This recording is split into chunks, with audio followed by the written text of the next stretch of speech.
বলতে থাকো। আমরা 2022 সালে প্রাথমিক টেট দিয়েছিলাম। তখন যখন টেটের নোটিফিকেশন হয়েছিল এবং যেদিনকে আমাদের রেজাল্ট প্রকাশ করেছিল সেদিনকে সম্মানীয় পর্ষদ সভাপতি গৌতম বাবু প্রেস বিজ্ঞপ্তি দিয়ে বলেছিল বছরে 2বার নিয়োগ দেবেন এবং টেট উত্তীর্ণ কেউ বসে থাকবে না। তার সেই কথা শুনে আমরা অনেকটা আশ্বস্ত হয়েছিলাম, কিন্তু দুঃখের বিষয় আজ 10ই ফেব্রুয়ারি 2023 সালে রেজাল্ট প্রকাশের পর প্রায় 2.5 বছর হয়ে গেল, এখনো আমাদের যোগ্যতা প্রমাণ করার জন্য ন্যূনতম আমরা একটা নোটিফিকেশন পেলাম না। আমরা স্বচ্ছ টেট বিগত টেটের ইতিহাসে একমাত্র 2022 প্রাথমিক টেটের উত্তীর্ণ চাকরিপ্রার্থীদের কাছে ওএমআর আছে। আমরা ইন্টারভিউর দাবিতে একের পর এক মিছিল, ধর্ণা কর্মসূচি, বিভিন্ন দপ্তরে গিয়ে আমাদের দাবি জানিয়ে এসেছি। প্রতিবারই আমাদের আশ্বস্ত করা হয়েছে, কিন্তু কার্যক্ষেত্রে সেই আশ্বস্ত এখনো স্বপ্নের দিকে আমাদের এখনো আমরা অধরা।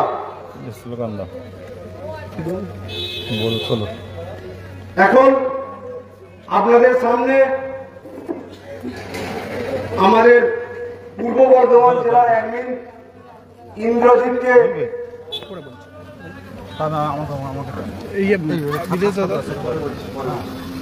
এখন আপনাদের সামনে আমাদের স্বপ্নের প্রিয়, আমাদের চলার পথের প্রধান ভরসা বিদেশ গাজী আপনাদেরকে কিছু বলে শোনাবেন। আমি ভিডিওটা করবো, মানে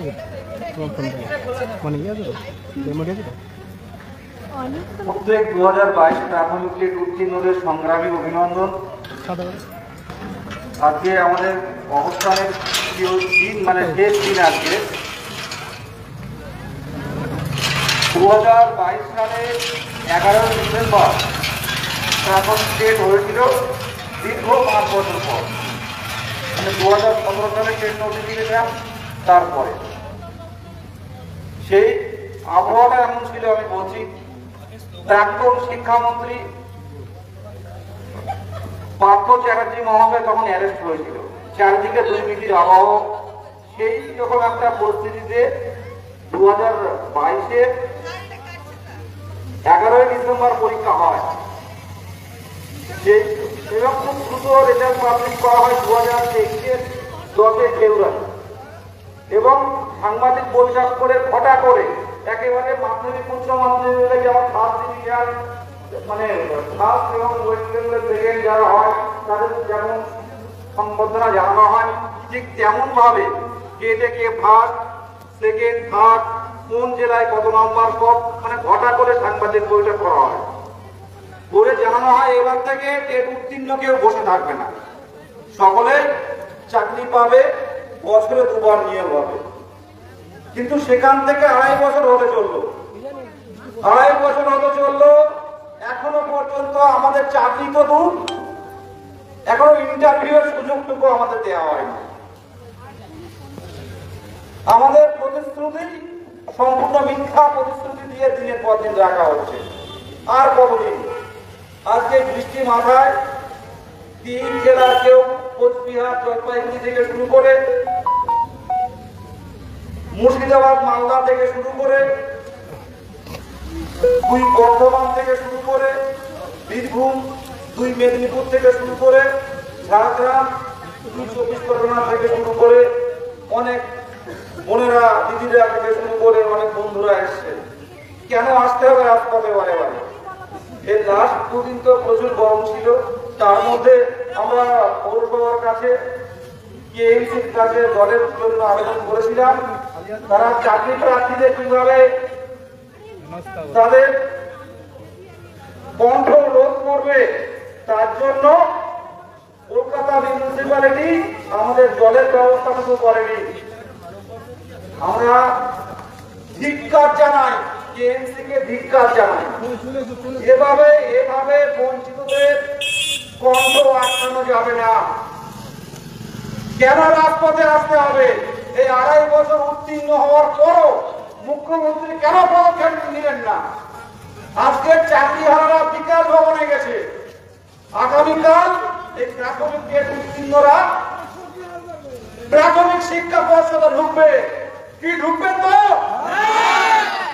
আমরা তৈরি। মানুষ হাত ভাঙুন, পা ভাঙুন। আর একটা কথা বলে রাখি, সবসময় পুলিশ দিয়ে আটকানো সম্ভব হয় না।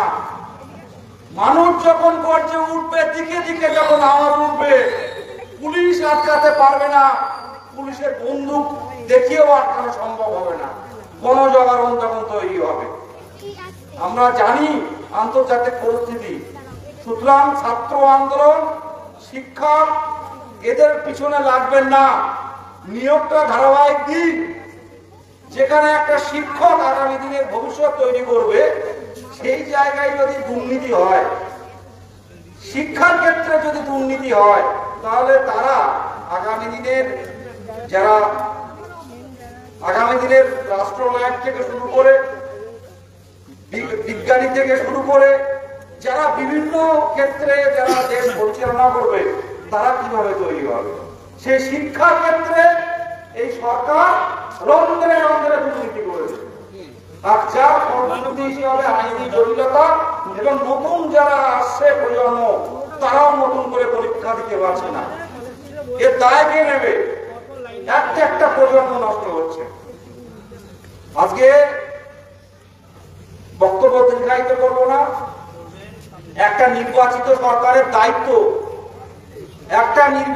সরকারের দায়িত্ব এবং কর্তব্যের মধ্যে পড়ে কর্মসংস্থান দেয়া। সেটা কিন্তু মানা হচ্ছে না। রাজা কিন্তু রাজধর্ম পালন করছে না। এইভাবে ছাত্রদের খেপিয়ে দেওয়া হচ্ছে দিনের পর দিন। প্রত্যেক বেকারত্বের বুকে আগুন জ্বলছে। আর এই আগুন যখন ঠিকরে রাজপথে পড়বে, তখন পুলিশ পথ পাবে না, কোথায় যাবে? আমরা অনেক ধৈর্য ধরেছি 2.5-3 বছর ধরে। যাই হোক, পরবর্তী অনেকে বলবে, বৃষ্টি থেমে যাচ্ছে, আমরা শুরু করবো আমাদের পরবর্তী। সবাইকে বলছি, আমরা আমাদের আজকের অবস্থান শুরু করছি। অবস্থান শুরুর আগে আমরা যেটা করব, যতজন উপস্থিত আসি, একটু ওই যে কলেজ স্ট্রিটের ওই দিকে যে বইয়ের দোকানগুলো আছে, সামনে দিয়ে সবাই একটু পরপর হাতে হাত ধরে প্ল্যাকার্ড হাতে দাঁড়িয়ে যাই। আজকের কর্মসূচিটা আমরা মানববন্ধনের মধ্যে দিয়ে শুরু করব। একটু সবাই একটু লাইনে পরপর দাঁড়িয়ে যাই। ওটা ধরে দাঁড়ালে বেশি বেটার হবে।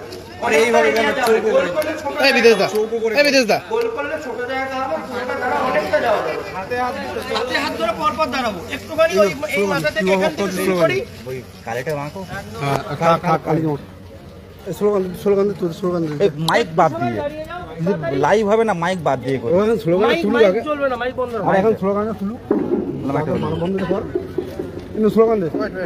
অটোমেটিক হয়ে গেছে, কাজই নাই। থাকো এবার ঠিক আছে। ঘুরে দাঁড়ালে এই পাশে এসো, এই পাশে এসো। মাইকটা পিছিয়ে দাও। ও স্লোগান দিই তো আমরা মানববন্ধন এক্ষুনি শুরু করে পুরো লাইভ। হ্যাঁ করবে, লাইভই করো, স্লোগান দিই। এখানে তো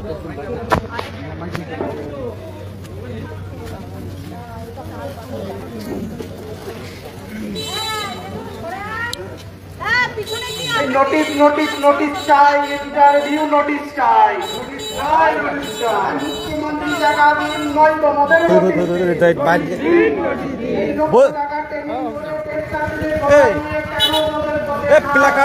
প্ল্যাকার্ড গুলো না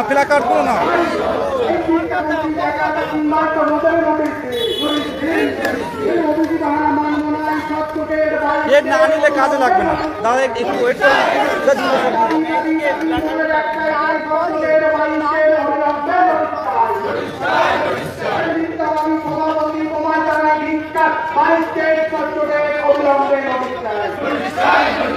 শিক্ষামন্ত্রী কথা দেয়, এখনো কেন বঞ্চনায় কত ঘুরে কত গেল অবিলম্বে। উত্তীর্ণ হয়ে গেছে।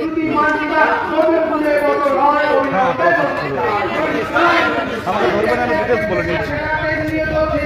অবিলম্বে নোটিশ চাই, নোটিশ চাই।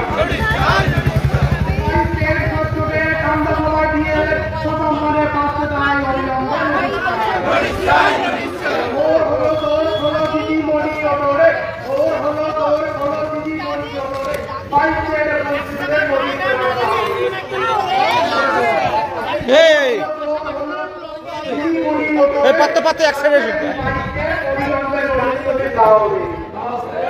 কি ম্যাডাম ভালো তো?